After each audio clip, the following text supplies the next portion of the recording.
పండగ అనంగానే చాలా పనులు గుర్తొస్తాయి. అలాగే పిండి వంటలు గుర్తొస్తాయి. అవన్నీ ఎలా చేయాలి అని టెన్షన్ పడతాం కదా! బట్ నేను అలా టెన్షన్ పడుకోకుండా ముందల రోజే కొన్ని ప్రిపరేషన్స్ చేసుకుని నెక్స్ట్ డే హ్యాపీగా పూజ చేసుకుని ఫ్యామిలీతో అయితే టైం స్పెండ్ చేస్తాను.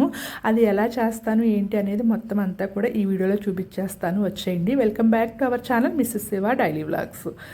ఫస్ట్ అయితే మనకి ఈ వినాయక చవితి పండగకి గుర్తొచ్చేది ఏంటంటే కుడుములు ఉండ్రాళ్ళు. దానికోసం అయితే బియ్యం కావాలి కదా, నేను కూడా 1 కేజీ బియ్యం తెప్పించేసి వాటిని బాగా మంచిగా వాష్ చేసి అయితే ఎండకు పెట్టేశాను. ఇది మార్నింగ్ ఫస్ట్ పని అయితే ఇదే స్టార్ట్ చేశాను.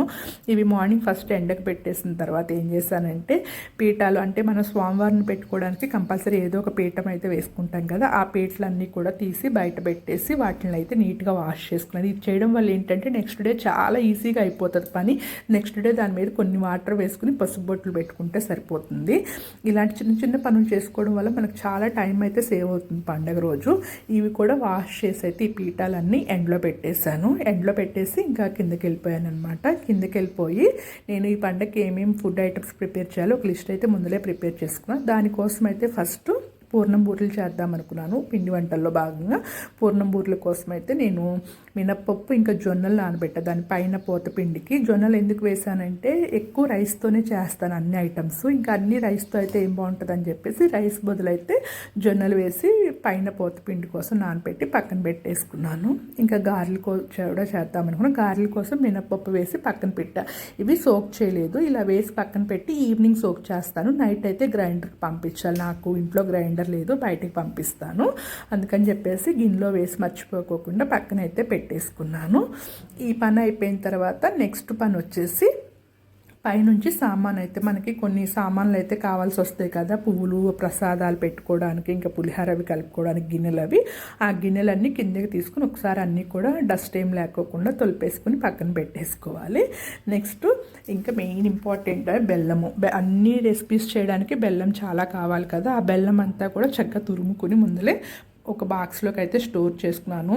మనం ఉండ్రాళ్ళు ఇంకా పాయసము చలిమిడి ఇవన్నీ చేస్తాం కదా, వాటన్నిటికీ కూడా బెల్లం కావాల్సిందేను. అందుకని బెల్లం అయితే ఫస్ట్ తరిగేసుకుని అంతా కూడా బాక్స్లో వేసుకుని స్టోర్ చేసుకుని, ఒకవేళ ఎక్కువైనా నో ప్రాబ్లం, తర్వాత దేనికైనా యూస్ చేసుకోవచ్చు కదా, పాడవదు కదా. అందుకని చెప్పేసి బాక్స్లోకి అయితే పోసుకున్నాను బెల్లం అంతా కూడా తురుముకుని. ఈ పని అయిపోతే నాకు సగం పని అయిపోయినట్లేను. ఇంకా ఇది ఈ బాక్స్లో వేసేసి పక్కన పెట్టేసుకున్నాను. దీని తర్వాత నేను ఇంకా రెసిపీస్ ఏమేమి చేయాలి అనేది ఒక లిస్ట్ వేసుకున్నాను అని చెప్పాను కదా, దానికోసం అయితే స్టార్ట్ చేశాను. ఫస్ట్ అయితే చింతపండు తీసుకుని దాన్ని అయితే బాయిల్కి పెట్టేశాను. వాటర్ వేసేసి చింతపండు గుజ్జు ప్రిపేర్ చేసుకుంటున్నా పులిహోరలోకి.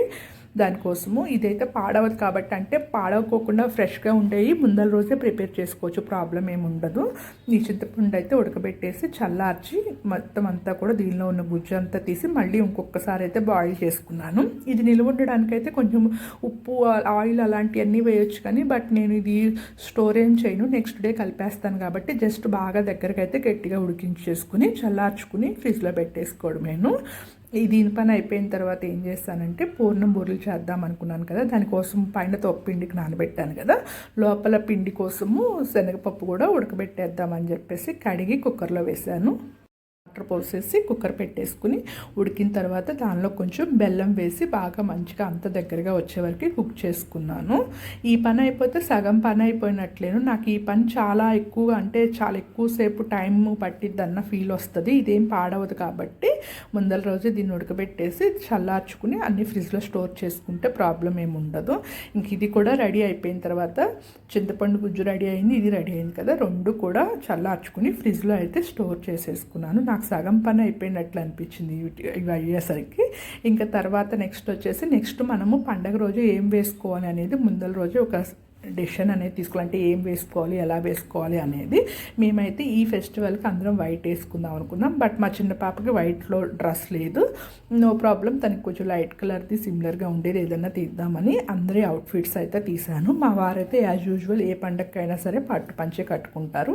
ఇంకా అది తీసాను. అన్నీ కూడా తీసి వాటి మీద పిల్లలకి యాక్సెసరీస్ కొన్ని కావాల్సి వస్తాయి కదా, అవి కూడా తీసాను. నెక్స్ట్ డే ఎండేసరికి ఏమవుతుందంటే అప్పటికప్పుడు అన్నీ లాగేస్తే కబోర్డ్స్లో బట్టలన్నీ అటు కంప్లీట్ అయిపోతాయి. అందుకని ముందలే మనం అన్నీ కూడా రెడీగా పెట్టుకుంటే పిల్లలు ఏం లాక్కోకుండా ఉంటారు. నేనైతే డ్రెస్సెస్, వాళ్ళకి కావాల్సిన యాక్సెసరీస్, మినిమం యాక్సెసరీస్ మెయింటైన్ చేస్తారు. వాళ్ళు ఏం హెవీగా ఏం పెట్టుకోరు.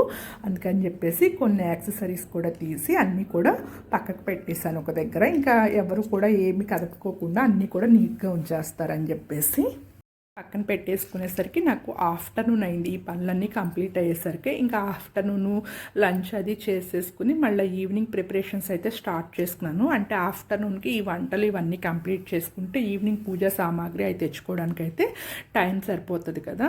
ఇంకా ఇలాచీ పౌడరు, మిరియాల పొడి కంపల్సరీ కాబట్టి అవైతే నాకు రెడీగానే ఉన్నాయి. అందుకని చెప్పేసి అవి కూడా పక్కన పెట్టుకున్నాను. ఇంకా ఈవినింగ్ బయటకు వెళ్ళి పూజా సామాగ్రి అన్నీ తెచ్చుకుని ఇంట్లో దేవుళ్ళకి కొన్ని మాలలు, ఇంకా వినాయకుడికి కూడా కొన్ని మాలలు అయితే ప్రిపేర్ చేశాను ఫస్ట్ డేను. ఇవన్నీ ప్రిపేర్ చేసుకుని ఫ్రిడ్జ్లో పెట్టేసుకుంటే, స్టోర్ చేసుకుంటే నెక్స్ట్ డేకి చాలా ఈజీగా అయితే వర్క్ ఫినిష్ అయిపోతుంది.